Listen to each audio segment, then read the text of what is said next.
today. So just giving a little background. But let's jump into the article now. You heard Nick talk, for those that are not Rockfin listeners, you heard Nick talk about the unhinged 60 Minutes interview that Joe Biden gave, where he is basically calling for nuclear war with China and some other things. But you heard Nick kind of talk about that. Now, this article examines it from that perspective also. So let's read a little bit about what's happening here and what the so-called now this is harm reduction. So just keep that in mind. We're talking about the Joe Biden administration, which is harm reduction, is what they told us. So let's read. A staggering recklessness has overtaken the American ruling class. It is treating the prospects of nuclear war, which would mean the death of millions and the potential annihilation of life on the planet, as a real possibility that must not be allowed to detour its geopolitical objectives in waging war against Russia over Ukraine. This is where it refers to the article here.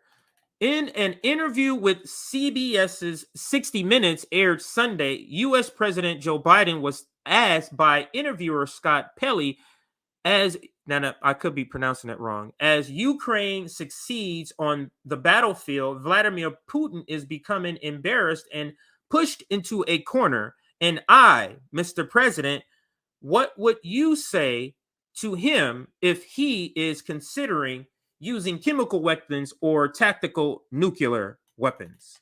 This is the question posed. To this, the president replied, don't. You will change the face of war unlike anything since World War III. The reference to World War III is, that's end quote, well, the reference to World War III is telling. Though Biden did not mention it, it was the United States that decried at the end of that war to drop 2 atomic bombs on Japan, killing more than 250,000 people. The U.S. remains the only country that has ever used nuclear weapons in war. So I'm going to pause there. So in this 60 Minutes interview, Joe Biden has no hesitation. And I love how it's framing. So understand that 60 Minutes is in on this bullshit. They're in on the war framing, or the war type framing, the imperialist framing. Because you got on one hand, on one station, you got them praising the death of a monarch like she's a god, when she's a despicable, disgusting person, part of a despicable imperialist empire. And then you turn on another station, you have 60 Minutes, where they're framing it as he's being brave or some sort of like it's a reaction. So CNN is in on it also. But I guess that's another story. Let's not derail the segment. So let's continue. Skipping over this historical fact. Skipping over this historical fact, Biden went on to make clear that the prospect of nuclear war would not alter the war aim of the United States. So the prospects, and I'm pausing there. So the prospects of the annihilation of human life will not alter the war aim of the United States, will not alter the greed of weapons manufacturers. That's translation. I just translated it for you. Winning the war, now this is another quote, winning the war in Ukraine is to get Russia out of Ukraine completely, he said. They're defending Russia. Russia's turning out not to be a competent and capable, as competent and not to be as competent and capable as many people thought they were going to be, end quote. And let's continue. By getting Russia out of Ukraine completely, Biden is referencing the Ukrainian goal of militarily taking Crimea, which Russia considers part of its territory, which, according to Russia doctrine could be defended with nuclear weapons. Let me pause there. Now, the United States loves to say they're about peace and democracy, peace and they're never, doing anything wrong. Why if a nation that is about peace would be a nation that's trying to de-escalate, would be a government and a head of state that's trying to de-escalate, and that's simply not what we have here with the Biden administration. So those liberals, Jill is it Jill Biden or Joe Biden's wife, he may not be your first choice, but the lesser of two evils argument. You remember the reformist leftists? Oh, we have to vote for him because it's harm reduction. You couldn't write this better in a movie. Harm reduction. What is harm reduction about nuclear war? What is higher than nuclear war? This is literally the opposite of harm reduction. This is literally, quite literally, the opposite of harm reduction. We're at nuclear war here. Thank you for the super chat. Let me start that. Let me go through and make sure I don't have any others. But we're at the doorstep of nuclear war. So what are they talking about? Harm reduction. There is no higher harm to human existence than nuclear war. But we were told this is harm reduction, this choice.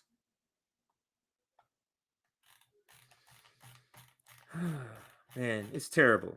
Let me see, make sure I don't have any other super chats that I may have missed here. My bad. All right, so let's get to the super chat. Did I start? Did I read it? 352. Okay, this is the one. All right, Jackson Hinkle and Jimmy Dore are talking about MAGA communism. Oh, God. Just giving me some more content. All right, so Jackson is for Trump election is going on QAnon. I think that's QAnon. Are you going to call this out? Absolutely. That's what I'm saying. This is content. So if he puts it up, because I'm not watching it live, and I don't know if you know Super Plano Man.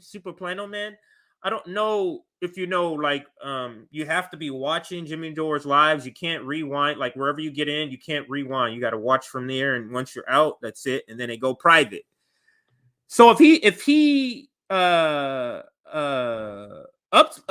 it as a video, absolutely, I'm gonna cover that. So this is what. Never mind. I'll save my comments for that. But yeah, that would be lovely if they comment on that. And they upload. I hope they upload it soon because there's a certain guest that's coming on that this would be perfect. They're coming on for something else, but that's something else will be pushed to the side if a video with Jimmy Dore and Jackson Hinkle talking about MAGA communism. So absolutely. Thank you for the super chat. Absolutely. And let's now get back to this article here. Okay, so here, let's reread this part here, or focus on this part. So getting Russia out of Ukraine completely, Biden is referencing the Ukrainian goal of militarily retaking Crimea. That's the Ukrainian goal. So he's talking about that, getting them out of Crimea, which Russia considers of its territory and which, according to Russian doctrine, could be defended. The territory can be defended by nuclear weapons.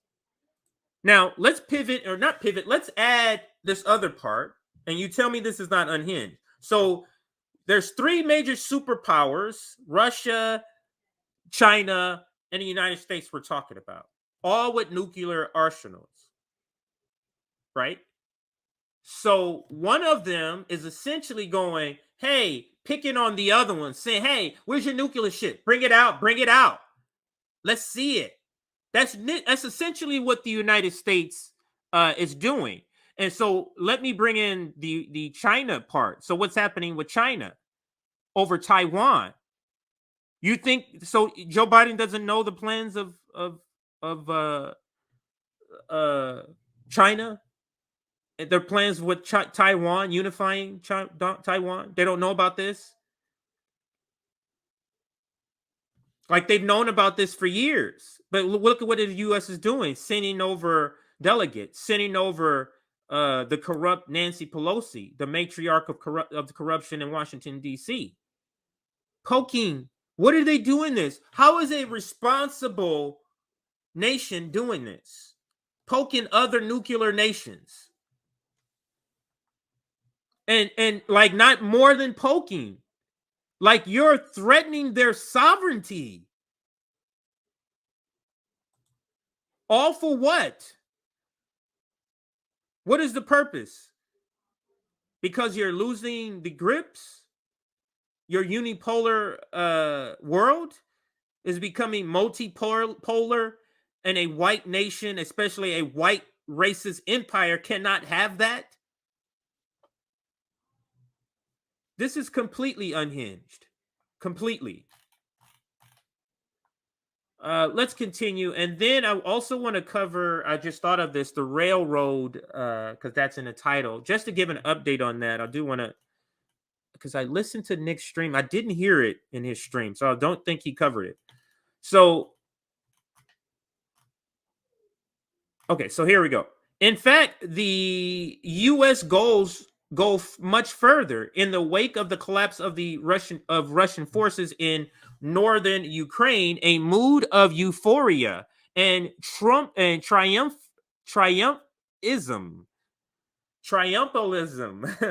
has taken hold in the U.S. political establishment. The American ruling class is determined to press the offensive. This was expressed in a front page article by New York Times national security reporter David Sauger, who serves as a semi-official conduit for statements by the U.S. military and intelligence apparatus. Under the headline, Ukraine, let me put this up. Under the headline, Ukraine wants the U.S. to send more powerful weapons. Biden is not so sure. Sauger and his three co-authors write this. And let me just make sure it's big enough for you to see, because this is crazy. And I think I'm going to end it here at the quote, this section here. American officials believe they have so far succeeded at boiling the frog, increasing their military intelligence and economic assistance to Ukraine step by step without provoking Moscow into large-scale retaliation with any major single move. That's what you see in these slow trickles of money. These slow trickles of money instead of this one lump sum large of money to sort of entice Russia to have larger reaction. It's a slow trickle of money. And let's continue with the quote. They say that Mr. Putin almost certainly would have pushed back hard if Washington had, at the outset of the war, provided Ukraine with the kind of support it is getting now, such as intelligence that has allowed Ukraine to kill Russian generals and target arms depots, tanks, and Russian air defense with precision-guided rocket attacks. So, stayed out in the beginning, just all the while knowing we were going to provide all this support. The Times article is significant in a number of respects. First, it is another acknowledgement that the U.S. has been directing this war from the very beginning. Indeed, before the beginning, it provoked the Russian invasion of Ukraine in February by systematically arming Ukraine and encouraging its plans officially adopted last year to retake Crimea by military means. Like, this is like truly just insane. Hope my friend is doing well. Thank you for the super chat. Let me make sure I didn't miss any because I was reading the article. I was not looking, but this is completely insane, in my opinion. It completely insane. It's just not the acts. It's just not the responses, the steps a nation that really believes in what it says it projects is really about. This completely sounds like a nation that's hell bent on instigating things and instigating things with nuclear powers. It's just insane.